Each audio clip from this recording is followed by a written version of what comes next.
All right, it is time to start prepping for today's workshop. So first things first is I have the mixer here. I actually just talked to a lovely follower from South Africa who is dealing with the same issue I am, and it was so funny that she mentioned it. She's like, I am on my knees cleaning, and it made me really start thinking like I really need to get a table for my mixer, because that's something that I have been dealing with forever, and it just seems like so crazy that my mixer is still sitting on the floor, and I know I need to do something about it. However, I have everything here. I'm going to get the mixer set up, and we need to mix 2 bins of dough for tonight's workshop. I have 25 people coming, so that means I'm going to have 28 loaves of bread in here. I always do just a little more in case I let them measure out the dough, and sometimes people are, you know, they don't really read the number great, so I just like to have a little bit more just in case, and nothing wrong with that. I can always bake it and sell it or whatever anyways. So I'm gonna go ahead and get this all set up. So I have a Hobart 20 quart mixer, and it's actually really easy to set up. There's a little notch in the back here that this goes in, so it just goes like that, and then it's nice and sturdy. It's not going anywhere. And then this has taken me so long to figure out how this gets locked in, but you basically just turn it the opposite way and then it's locked in. So this is my best friend. Workshops are a great way to connect with like-minded people and also to bring brand awareness to your company. Now, some people always ask, why would you ever do a workshop? Aren't you giving away all of your secrets, all of your tips and tricks? And how I look at it is very practical. It has taken me a really long time to get where I'm at. I'm not teaching them how to build a microbakery. I'm not teaching them marketing. I'm not teaching them bulk baking. I am simply teaching, how do you get your starter started? How do you have a successful starter? And how do you start baking bread for your family? Being realistic, about 50% of the people I teach my workshops to will never even make a loaf of bread. So out of the 50 who attempt it, probably another, I don't know, 30% will have success. And then the other 20 will do it every now and then. Of those people, are any of them going to turn around and turn it into a bakery? Probably not. I'm not worried about that. Honestly, my whole thing is the more bakers, the better. It gives us a little bit more competition, a little bit more edge, and it just helps you grow a little bit more. The more people who are doing the sourdough, the more popular it gets, and it helps build your business as well. So am I worried about teaching all of my tips and tricks? Absolutely not. Am I excited to get people into the kitchen to start baking, to start making bread? 100%. I was talking to a friend the other day, and something just popped in my head, and I realized what we're all missing.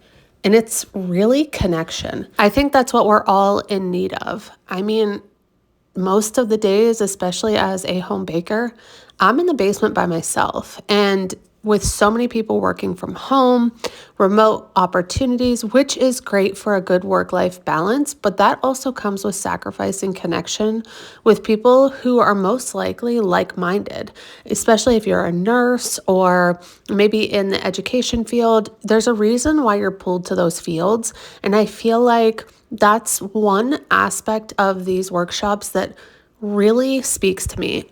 All of the people that are coming to these workshops are like-minded. We all enjoy good food. We want to do something with our hands, and we want to make food for our families. I have mixed 2 bins. This is the second one. The other one's already in here. And they're just going to go into these tubs where I will do my stretch and folds. And then this is where I will transport them as well in these tubs. So this is such a thing. Yeah, so doing these workshops is a really great way to educate people in your community, but also it's just a really great way to connect with other people who honestly have awesome skills too. So a lot of times I will have people come into my workshops who maybe they make pasta or something else, and it's so cool to connect with those people because then you learn so much as well. And selfishly, like, that's why I like doing it. I like to educate. I like to, you guys know, like, my background is in instructional design in the corporate world. So it just kind of comes naturally to me to do that. I just feel like educating people, sharing what you know, even if you're not the best, you'll never be the best, but you're always one step ahead of somebody else in their journey. And that's the approach that I take. I never go into it with, this is exactly how you have to do it, this is the right way. It's always like, I'm going to give you the easiest, most basic way. And then as you start learning your skills, then you can, you know, do different things and try new techniques. Because no one wants to go to these workshops and feel like they just were given so much information and now they feel even more overwhelmed. So I keep it super basic, super easy. So I'm gonna let these 2 bins sit. We'll do our stretch and folds. You guys know the drill. So these will get 4 stretch and folds each. It is 12:30 right now, and they won't touch these bins until 7 o'clock tonight. So we have plenty of time. What I do have to do though is I do have to feed my big starter, because they will be pulling from that tonight to mix dough. So there's a few more things that we're gonna do besides stretch and folds, and I will just walk you through that so you guys can see exactly my setup, what I take with me, and then I'll take you to the workshop and you guys can kind of see. Now it's gonna be really hard for me to videotape while I'm teaching, so I'm gonna try and bring my tripod, set it up for just short clips, maybe just do some B-roll and talk over it, but I will definitely give you a full view of exactly how I break down these workshops, so that if you guys started a microbakery and you want to try a workshop in your area, you'll have a good base to start from. I don't know what's up with me recording in my car lately, but anywho, we are on our way down to set up for the workshop. I got everything packed up. The new way that I'm doing these workshops seems to be so much less stressful, especially having a designated space, because what I used to do, and I'm sure I have videos out there, is I would host them in my home, which meant reorganizing my basically entire house to accommodate for people coming in and out, for the bathroom situation, cleaning up all the kids' toys. You know, it's just, that was like kind of invasive, which I like that setting because it really gives people an idea of how you're gonna work in a home kitchen. But to be able to just take it to a different location really gives me a lot more flexibility with these workshops. You can do them either way. I'm just telling you, for me, this has seemed to work out so much better. And I can bring more than 6 or 8 people into a workshop. Tonight we have 25 people. I could have definitely gotten 30, but that is pretty maxed out. 25 people for one person to teach a hands-on sourdough workshop is a lot. So if this is something you're thinking about doing, one thing I would highly recommend is making sure that your space is going to give you enough there's ice on my tire and the whole truck's shaking. It's going to give you enough space to be able to work without being cramped. I did a workshop at a restaurant, which was beautiful and I loved it. However, the space wasn't really great. My voice didn't carry and I felt like I was leaving people out because there was people all around me. It wasn't more of like a conference or classroom setting, where this is going to be so much easier.